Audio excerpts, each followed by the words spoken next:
You'd think we'd know everything there is to know about Giza, right? It's the most studied archaeological site on the entire planet. But what if I told you a whole other story is lying right beneath the surface? One that's not written in hieroglyphs, but in scientific data. Data that points to huge, undiscovered structures hidden deep in the bedrock. Let's take a look. So for years, scientists have been using all sorts of tech to peer beneath the sand. And what they keep finding are these big, really significant disturbances in the bedrock, anomalies. We're talking about signals that suggest there are man-made voids, chambers, tunnels, something that just shouldn't be there, right under the pyramids and the Sphinx. And here's where it gets really strange.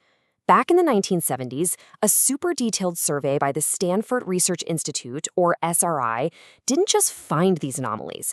Nope, they pinpointed their exact locations and flat out recommended drilling and digging to see what was down there. But for some reason, that just never happened. Now, this isn't just some old, forgotten story. Even today, there are known underground areas that are completely off limits to researchers and to the public.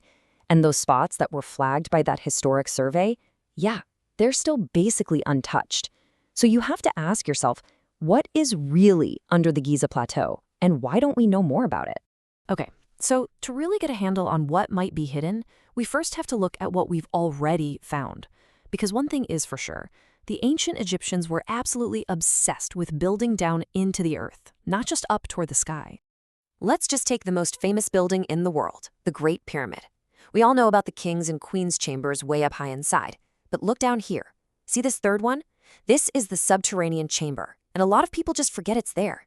It was carved deep into the natural bedrock before the pyramid was even built on top of it, and that is so important. It proves the original builders had huge plans for what was going on below ground right from the very start. But that subterranean chamber, that's just the tip of the iceberg. If you want a truly mind-blowing example of this underground engineering, you have to look at the Osiris shaft. Now, this isn't just some pit. No way. This is a massive, multi-level complex that goes 100 feet straight down into the limestone. Imagine you're the one going down this thing. First, you hit an empty chamber.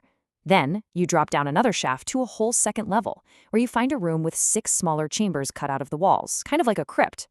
And then finally, you go down one last time, and at the very bottom, you find this enormous granite sarcophagus sitting on its own little island, surrounded by water. This place is real, it's been explored, and it proves that unbelievably elaborate structures are hidden right under our feet. So, knowing that incredible places like the Osiris shaft actually exist, let's circle back to that science. In 1977, this team from the Stanford Research Institute and Ain Shams University brought new tech to Giza to see if they could find any more of them. Their first try with radar back in '74 didn't work so well on Giza's limestone, but they came back in '77 with a totally different method, one that measures how electricity moves through the ground. And this time, bingo, they got results.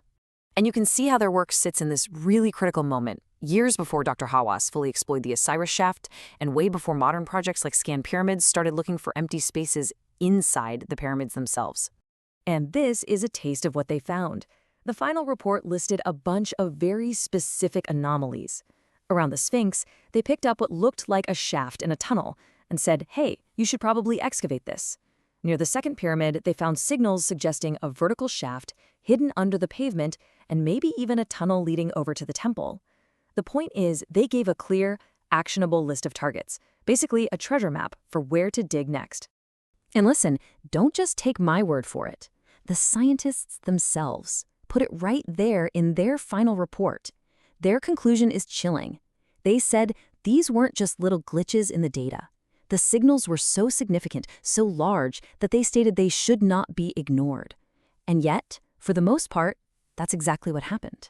Okay, so this is where the story takes a really dangerous turn, because that window to investigate these nearly 50-year-old anomalies and any other chambers still waiting to be found, well, that window might be closing for good, and it's because of a threat that's literally seeping up from below. The Giza Plateau is made of fractured limestone, which is basically like a giant hard sponge. And as Cairo has exploded in population, all the water from irrigation and, yes, sewage from the suburbs has been slowly seeping out of the Nile River Valley and straight into this bedrock. It's raising the underground water table to levels nobody has ever seen before. And look, this isn't just a theory. We have the data. Modern surveys, like this one from just a few years ago, are mapping the problem in real time. Scientists are tracking exactly how waterlogged the ground has become, and their data shows this water is now a permanent feature of the plateau. And this cross-section right here, this shows you the effect perfectly. It reveals what's called a perched water table. Basically, a giant underground pool of water that's sitting way higher up near the pyramids. It is soaking the exact same bedrock where those SRI anomalies are supposed to be. Just think about it for a second. Any delicate artifacts, any painted walls, any papyrus that might be in a hidden chamber would be utterly destroyed by this. To put a number on it, the water table in the village right next door sits at an elevation of 17 meters. That's a constant, relentless source of pressure, always pushing more and more water into one of the most important archaeological sites in the world, threatening to literally wash away secrets before we ever get a chance to find them. So when you put it all together, the things we know are down there, the scientific data telling us there's more, and this modern threat of rising water, we are left with some really profound and really frustrating unanswered questions. First, what in the world are those massive anomalies the SRI team found almost 50 years ago? Second, and this is the big one, why was their detailed scientific advice to drill and to dig at these specific spots just ignored? And finally, when you look at something as unbelievably complex as the Osiris shaft, you have to wonder how many more structures just like it are still down there, waiting in the bedrock. The takeaway here is pretty stark. The potential secrets of Giza aren't just buried under sand anymore. They're submerged in this weird bureaucratic mystery, with access to these key areas being restricted, all while a ticking clock, that rising water table, threatens to destroy them forever. And that leads us right to the final question, the one that all of this evidence forces us to ask. Based on everything we've looked at, what do you think is really waiting to be discovered beneath the Giza Plateau? And maybe more importantly, what are the real reasons it remains unexplored?